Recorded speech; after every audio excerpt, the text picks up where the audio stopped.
Hi, my name is Kayla Golder, and I'm here to talk to you about our iPad stand.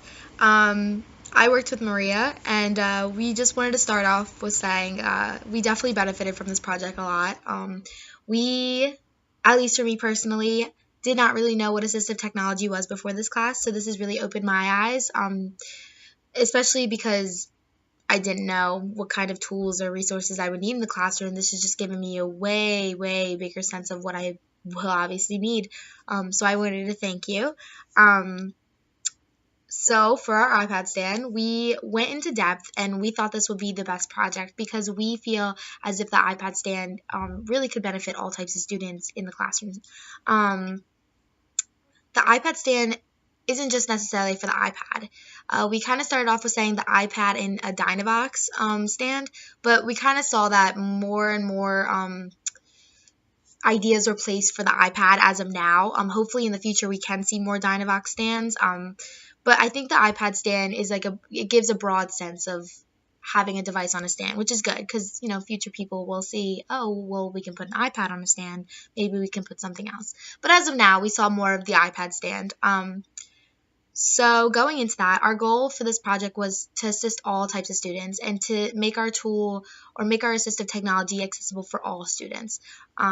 We really want students in our classroom to benefit and to be successful. And we think by this tool and this assistive technology, we will be able to get that success from that student.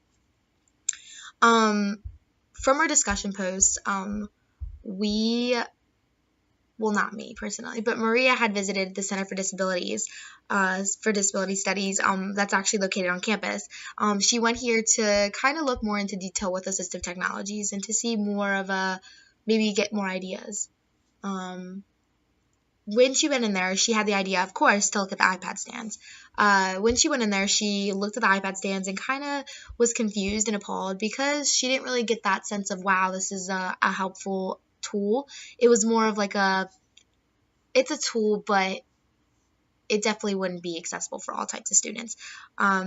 Reason being, she said that the iPad stands that were offered didn't have grips, which is one of the key things that we were considering using because obviously if we assist students with lack of gross or fine motor skills, they're not going to be able to really hold. The grips would help them do that.